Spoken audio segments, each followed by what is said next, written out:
Aliou Faye, je suis le directeur régional de l'UICN pour l'Afrique centrale et occidentale.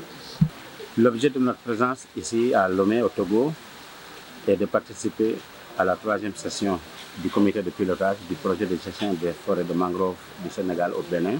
Le comité de pilotage, c'est le moment pour lequel le projet présente ses résultats aux membres du projet.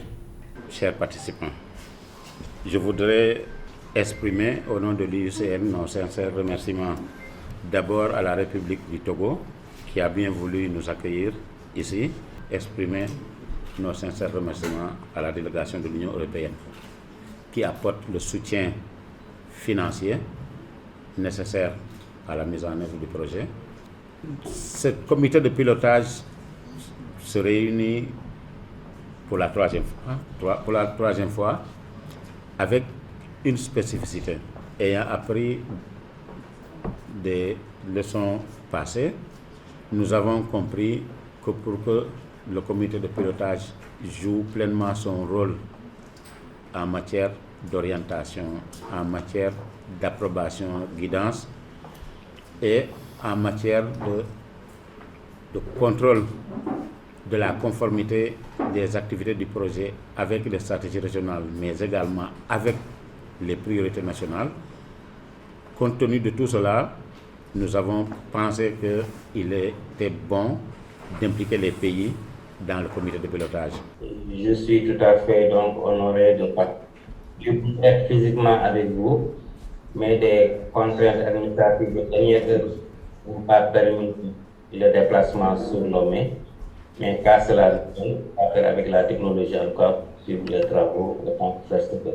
C'est donc l'occasion pour moi de rappeler que ces enjeux climatiques et de biodiversité sont des questions fondamentales et des priorités centrales pour l'Union européenne, qui, je vous le rappelle, s'est fixé l'objectif et se donne les moyens d'être le premier continent neutre en carbone à l'horizon 2050, à travers sa stratégie de croissance sobre en carbone qu'on appelle le Pacte vert européen. Chers participants, l'objectif principal de la présente session est d'analyser le chemin parcouru, examiner l'état d'exécution du projet, apprécier la mise en œuvre des recommandations passées et évaluer les résultats obtenus afin de donner des orientations nécessaires pour l'atteinte des objectifs du projet. C'était l'occasion déjà pour tous les acteurs engagés dans la mise en œuvre du projet de se parler, de mettre en œuvre le plan, de voir le plan de travail pour l'année 2023, de voir où est-ce que nous en sommes sur le plan de l'exécution du projet, quels sont les indicateurs que nous avons atteints et qu'est-ce qu'il faut faire pour atteindre les objectifs avant la fin du projet. Ce projet a été conçu de telle sorte qu'il puisse comprendre les différentes zones paysagères. C'est-à-dire, on a vu par rapport aux écosystèmes de mangrove, où est-ce qu'on a les différents peuplements des écosystèmes de mangrove, et de travailler à ce qu'on ait un projet basé sur des paysages.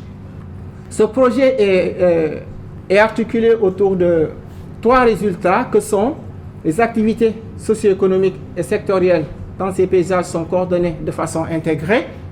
Les écosystèmes, des systèmes de gestion efficaces des aires protégées sont développés et opérationnels. Les populations riveraines tirent bénéfice durable des aires protégées et sont plus résilients au changement climatique. L'une des fortes recommandations était d'avoir une stratégie de capitalisation, un plan de capitalisation qui va nous permettre de ressortir tout ce qui est les impacts du projet, les leçons apprises et les bonnes pratiques et pouvoir les partager. Une deuxième recommandation qui est sortie, c'est que le projet prévoit des audits et le comité a demandé que ces audits-là puissent être lancés à temps et le plus rapidement possible afin que d'ici la fin 2023, que nous ayons les rapports d'audit déjà disponibles. On est assez satisfait en tout cas des décisions et des recommandations qui ont été prises. On est convaincu qu'on rentre dans une phase très importante, qui est une phase aussi de capitalisation, puisqu'il y a beaucoup de projets aussi qui ont déjà été financés lors du premier appel. Donc c'est important aussi d'avoir une bonne capitalisation pour pouvoir répliquer de futurs projets. Today, this particular meeting is my first one, the steering committee meeting. So I was really happy to be here.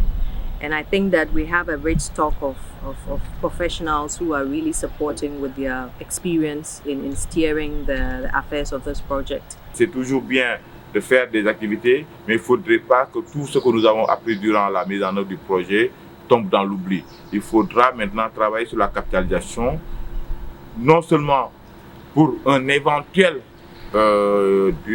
deuxième phase de ce projet, mais au-delà même de cette deuxième phase, s'il n'y a pas de deuxième phase, mais au moins que les projets futurs qui devraient venir puissent s'appuyer sur les résultats du projet que nous avons pour pouvoir apporter quelque chose qui soit adapté aux attentes des communautés.